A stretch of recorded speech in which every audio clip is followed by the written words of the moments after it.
Hey guys, and welcome back to TellerTube. In today's video, we're going to be looking at the subreddit r/Prorevenge, where people tell us their best revenge stories on some not so nice people. If you're not yet subscribed to my channel, be sure to subscribe so you can stay up to date with my latest videos. With that being said, let's jump into the video. Okay, getting my neighbor evicted. This happened about 2 years ago, so it might not include every detail. Our crazy neighbor, I will call EB, Evil Booger, didn't know what living in a neighborhood was like. As soon as we moved into the house, a very nasty storm moved into the area. It blew down the fence between our yards, along with everyone else's in the neighborhood, and we thought it was no big deal. Within days, which is not enough time for a fence repair guy to get a quote, we had multiple papers on our door and in our mail demanding we put a new fence up. In Texas, state law states that shared fence in between both of our yards, was shared property. So legally, we could have made EB pay for half the cost. But we did not want to get in trouble with our new HOA, so we paid the entire cost. This behavior from Evil Booger only got worse. We have owned 2 dogs throughout our lives, so sometimes, like all dogs do, our dogs would bark at squirrels, rabbits, and other dogs. EB would constantly report us to the HOA for loud dogs, which is not an offense except for at late hours, which is not when this occurred. The HOA would warn us for a fine, to which we would reply, "This is a city issue, so if you have a problem, go to the city." Of course, EB would not and only go to the HOA. It gets worse. This neighbor was mentally insane. EB would report us for getting leaves in their yard. And EB put up 10 cameras around the back of their house and even on the median fence. Illegal without neighbor permission. It was all fine because it would not go anywhere. But the last time made me take revenge. A combination of dogs and a backyard tree left a grassless area in our backyard. We bought about 2 pallets of lawn turf so we could patch in the area. Within a day of 2 wooden pallets of grass in our driveway, we get fined by HOA for having them in our driveway. I go over to complain to our neighbor, who obviously reported it, who says, "I'm not the one breaking rules." This set me off. Evil Booger had built a sidewalk in their backyard to walk their dog on. Mentally insane. So I take up our city's legal documents to report it.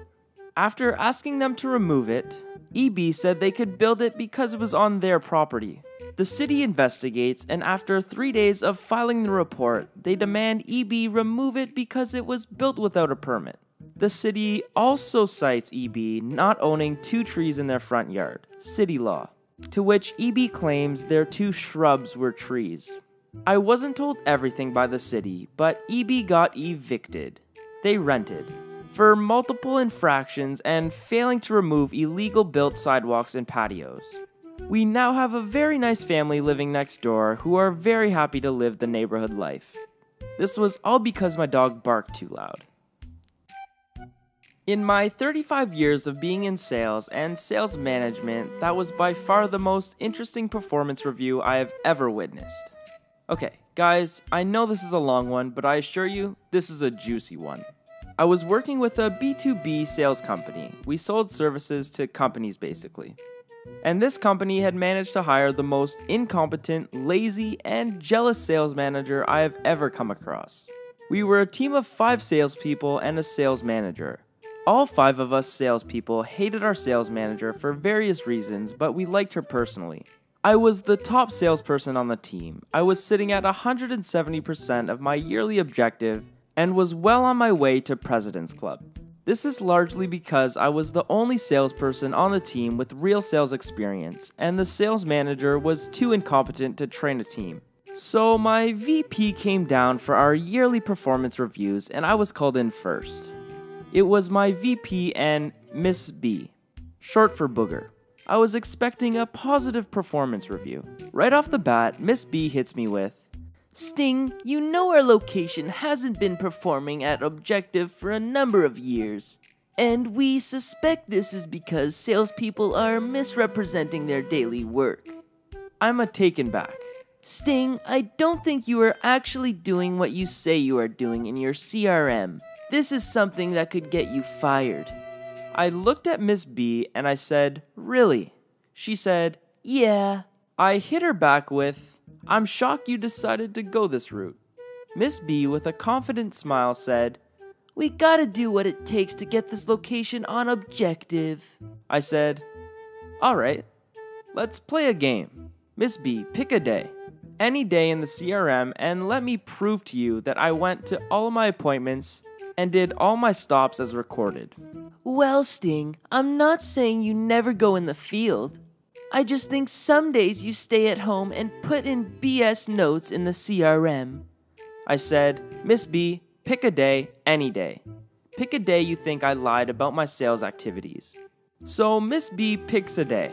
Now I'm smiling ear to ear, and I'm flippin' heated right now.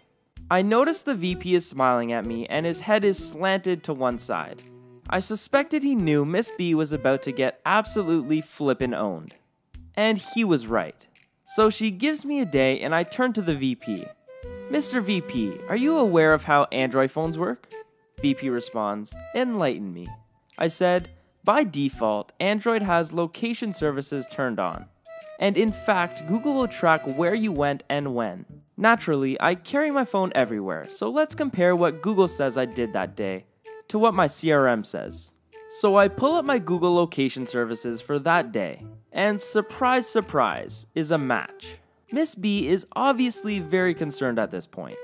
I said, "I'm actually quite enjoying this performance review. Let's pick another day, Miss B." Miss B fires back, We don't need to do that." I turn to the VP. "Mr. VP, would you mind picking a day?" He says, "Sure, what about XYZ?" He pulls up my CRM. I pull my location services for the day. Guess what? It's a match. I then get ready to pull out the big guns. "Mr. VP, do you remember company XYZ with a contract value of excess of $1 million that we lost recently?" "Yes, Sting, I remember.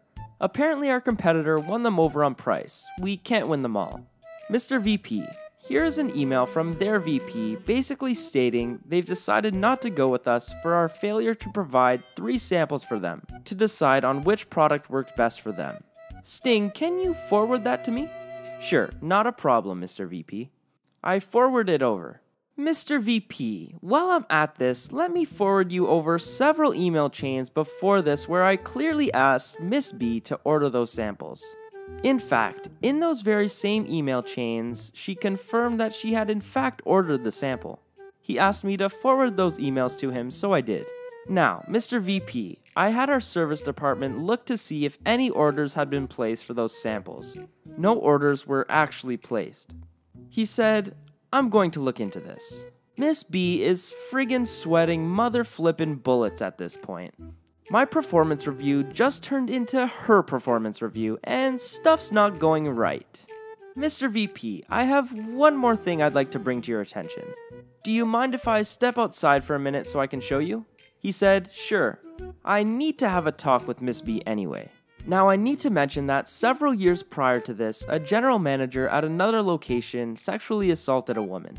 And the company was sued and lost a lot of money because of this.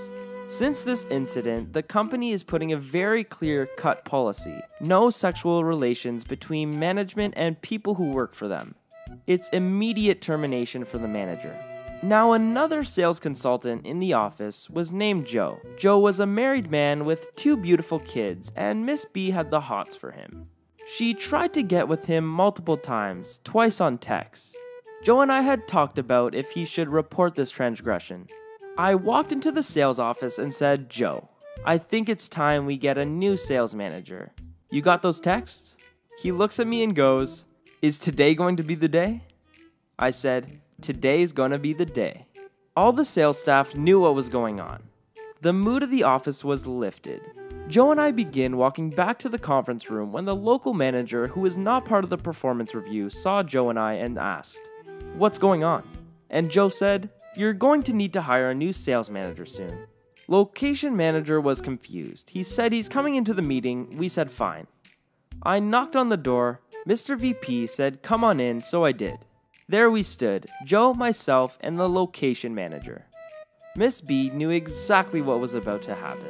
We all took to our seats, and I asked VP, "Mr. VP, I just want to clarify a company policy." "Sure," he says. "Is it true that if a manager tried to engage in sexual relationship with a direct report, that is immediate termination for that manager?" Mr. VP sits up straight, takes a moment and goes, "Yes. If something like that came to my attention, my hands would be tied and I'd have to fire the manager." I said, "Well, Joe has something he wants to show you."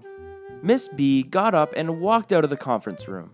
She was about to cry, you could tell. Her world, her career, had just completely wrecked, and I don't think she wanted to be around for the end.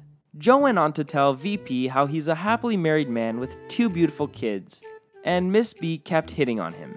In fact, she had sent him numerous sexual texts, and on 2 occasions openly invited him to come over to have fun with her. Once in the office and once at home, even after he made it clear he wasn't going to have fun with her.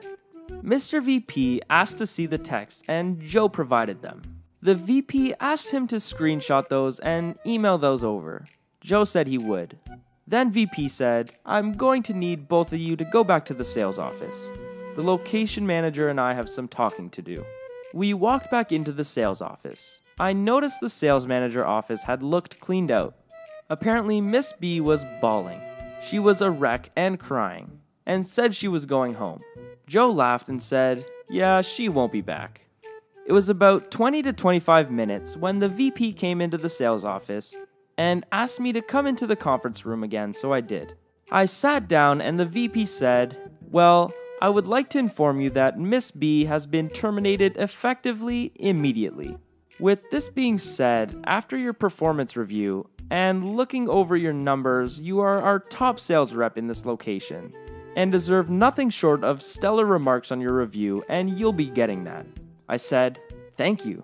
I do have one question." He said, "Sure, anything." "How do I apply for the new sales manager job that just opened up?" Mr. VP laughed and said, "You sure do like to strike while the iron is hot, don't you?" I said, "I do." He said he would let the local manager know, and I'd be able to put in my application. I thanked him and he said, "No, thank you. In my 35 years of being in sales and sales management, that was by far the most interesting performance review I have ever witnessed." This is the kind of story you hear about, but you never actually think is true. This is actually insane. I kind of feel bad for Mrs. Booger, but at the same time, she did break the rules. "It was just a joke. You should love his sense of humor." Okay, this lovely story is once again due to my mother's side of the family, and took place when my mom was around 13 years old and still in the sea of cornfields that is rural Iowa. My mom is one of the girls that bloomed early, and was always a bit boy crazy. It came with the normal amount of looks from other kids, but she's always been pretty blunt about it, being pretty inoffensive to her sensibilities. Though there was a teacher that gave her crap for it, but that'll be a different post. However, there was this one boy that she turned away. We can call him Tim since it has some of the similar letters. He was absolutely furious about this turn of events and turned to bullying my mother, calling her names and going as far to physically push her around. After about a year of this treatment and various conversations with the teacher, it came to a climax when he followed her to the bathroom and pinned her to the wall and kissed her. Tim's parents were involved and they were horrified and immediately took him out of school. Mom told me that he was sent off to a super uptight Catholic school that wasn't far away. He did reach out to my mom in adulthood to apologize, and it turned out that there was some really bad home situation going on. Creepy uncle. He was doing much better now. My mom sent him a fruit basket as a peace offering when he got married. However, the revenge isn't really about the kid. No. The principal decided to be a dumbbutt to my grandma in regards to the situation. Once it was clear that Tim's parents were pulling him out of school, the principal turned to my grandmother and laughed. "It was all a joke. You should really appreciate his sense of humor." Tim's parents went wide-eyed and got out ASAP, as my grandma began to chew him out for how my mom getting bullied, isolated, and assaulted was not a part of anyone's sense of humor. And this is when the Prorevenge started. My mom is the youngest of 5, and 3 of her elder siblings were in the grades above her and in the same building. Systematically, each sibling made issues for the school. The eldest, that was still in school anyway, who was one of the lead singers in the choir and seen as very trusted and perfect student, was well trusted by the teachers. Answer keys were lost, altered, and no one was the wiser. Teachers were under fire and unwilling to admit that they had a student helping them in their classes. The second eldest, who was a seamstress and a much outwardly stubborn individual, made it her duty to raise a big stink about anything that seemed even a little bit out of line. She grew to be an activist, if that helps to paint a picture. She complained that the food was horrible quality, that the playground wasn't safe, and that certain teachers were playing favorites. And then there was my uncle. My uncle is the rebel of the family. He's probably more stereotyped as the stoner troublemaker type. He started vandalizing certain parts of the school. After a string of little pranks, he got caught for putting a sticker on the fire alarm that said, "Pull and run." The principal, growing increasingly upset about the trouble that was rising in his domain, jumped on the situation and called a meeting between my uncle and my grandparents. My grandma strutted in like the boss sis she was and listened to the principal foam at the mouth about all the pranks and other issues that my aunts and him caused. Grandma smirked and shot a single statement that quieted any sort of argument for the rest of my mom's elementary career. But it was just a joke. You should love his sense of humor. He retired at the end of the year. Wow, nothing better than using a comeback line that someone had previously used on you. So good. If you guys enjoyed today's video, smash the like button, comment down below on some other stories you guys want to hear, hit that subscribe button if you're new, and with that being said, I'll see you guys in the next video.